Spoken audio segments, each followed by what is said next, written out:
Welcome! Today I'm gonna take this raw file and I'm gonna turn it into a picture like this in Lightroom while explaining to you what adjustments I do. So the picture that you see here is another picture of the Portrait Bay from a little bit of a different angle. I shot this with a Canon 600D, ISO 100, 44mm, so I get a little bit of a tighter view on the whole scene.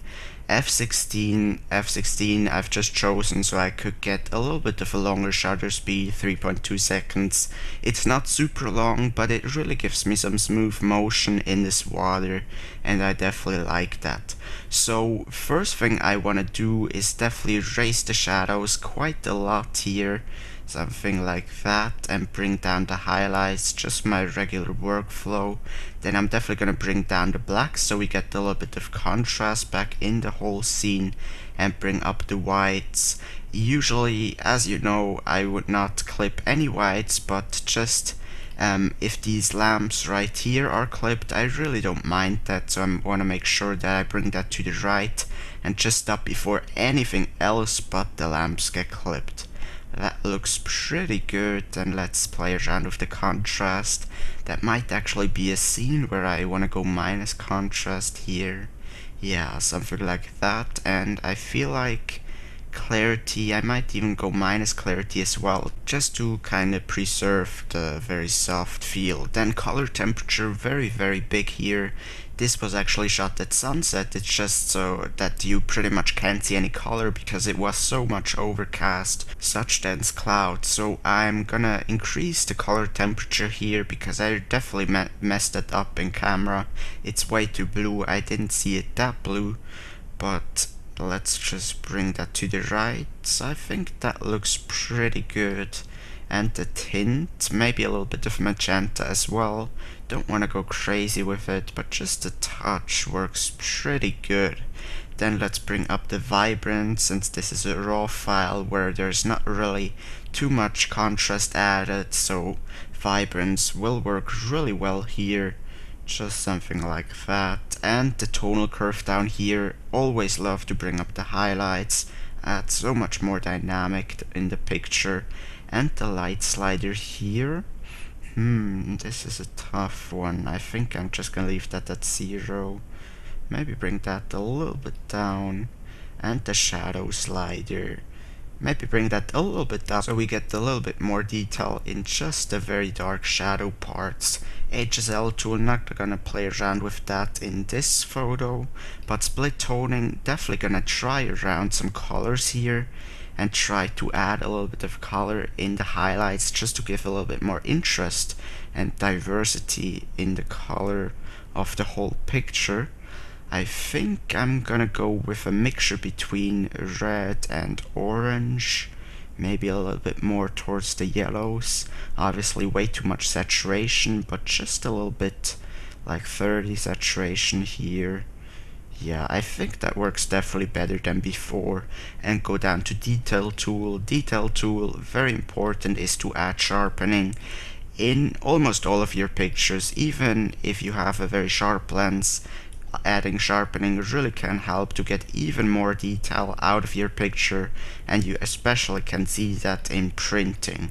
So because I shot this with a Canon 18-55 kit lens, which really isn't a sharp lens, I'm definitely gonna add a little bit more here.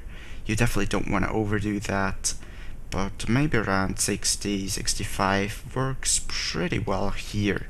Then I want to zoom back out again, and of course bring the masking slider to the right and make sure I don't have too much of the sky selected. That seems pretty good. Then let's zoom in back 1:1 again.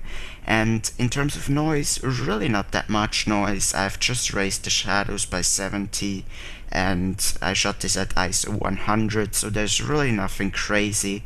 And as you surely know, I really don't like the noise reduction unless I absolutely have to add it, and I think in this picture it will be just fine without.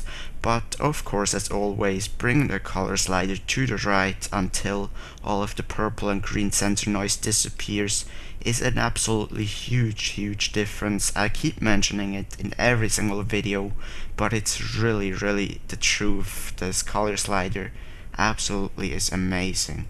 So we're done here. We have a really nice, sharp, and pretty clean picture.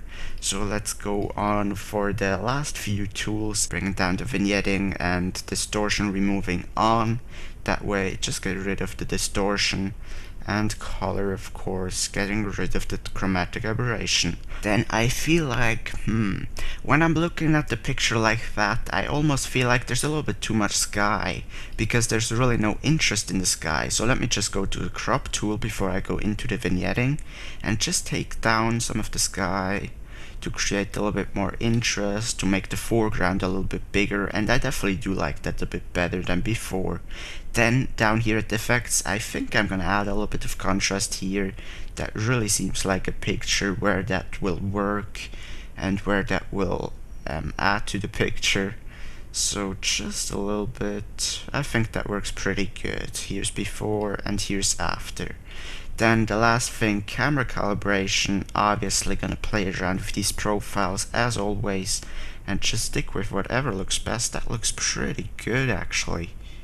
That definitely looks a little bit more alive and a little bit more vibrant than the Adobe standard. Let me just quickly go through the others. That doesn't look bad either. I think it's between camera portrait and camera landscape. Really not that big of a difference, but overall I feel like I like camera landscape a bit better. So we're done with the global adjustments, so now local adjustments, and the first thing I kinda notice here is that the sky is a little bit too blue. So I'm gonna grab a graduated filter, just drag it over the sky here. Make sure you have sort of a soft edge, not too soft. You don't want to select too much of the foreground, but you also don't want to make it super harsh like that. And then I'm just gonna reset everything for now and just bring down the saturation a tight bit so some of the blues go away. Now you could counter that by just going into the warm tones for the sky, but then you just end up with a yellow cast for the sky. So often if you find the sky to be a little bit oversaturated, just bringing down the saturation is probably the best option in many of your cases. So I feel like that looks pretty good, but let me grab another graduated filter, this time a very harsh one, just for the bottom here, and bringing down the exposure. Just something like that to close out the picture, and I'm gonna do the same with the top part of your picture there. And just gonna bring that down, however not quite as much. That way you really get to close out your picture with sort of an additional sort of vignetting, and I really do like this effect in many of my pictures. So this whole picture already looks pretty good, especially to where we started at, but I feel like the overall lighting is a little bit too even. So it seems like the lighting comes from the left, and that definitely, you see it with the shadows, but I just want to pronounce it a little bit more. So I'm gonna grab another graduated filter and just drag it over the entire left portion of the scene, just so I can add a little bit of plus exposure, just so it looks like this light really spilled a bit more on the scene, something like that. And to make an even better contrast, I'm gonna grab another graduated filter and bring it over the pretty much the entire left portion of the scene. Make sure you get the very soft gradient here if you do that. And here I'm just gonna go a little bit of minus exposure. That way you really can get a little bit more, you can pronounce the lighting a little bit more. You can make the highlights a little bit brighter and the shadows a little bit darker. And here's, by the way, before any graduated filters, and here's after. Really helps to give a little bit more dynamic, a little bit more interest in your picture. So I feel like I'm pretty much done. Actually, there might still be a little bit too much of a warm cast in the sky, but instead of going even farther down with the saturation, this time I'm gonna try to add a little bit of blue, and I definitely think that works. That looks a little bit better than before. Maybe not make it as strong, just something like that. I'm very happy with the look, but now we just want to add some last touch and burning with the radial filter, just to add a little bit more interest, even more dynamic, and even more differentiation in terms of lighting. So I'm just gonna do that by bringing the feather to 100, inverting the mask, and just adding ellipse-shaped radial filters over the scene, and just add them wherever it looks best. And of course increase or decrease the exposure whether you're dodging or burning. But I've explained that a lot of times in my previous videos, so I'm not gonna bore you. I'm just gonna speed up the footage of me adding these dodge and burning filters, and I'll be right back.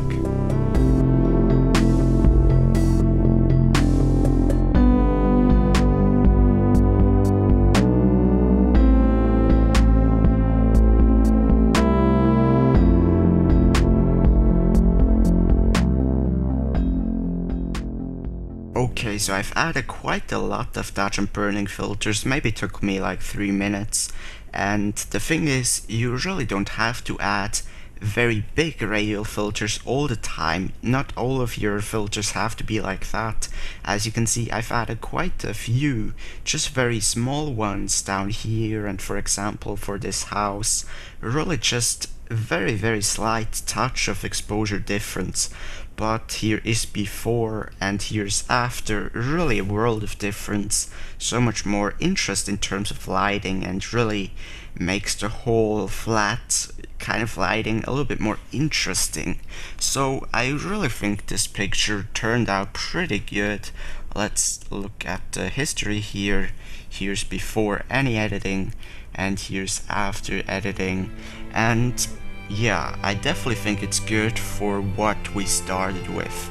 So here's once again, the left is before and the right is after. Thank you very much for watching. Like or dislike the video accordingly, and of course be sure to subscribe. Thank you very much once again, and I really hope you have an awesome day.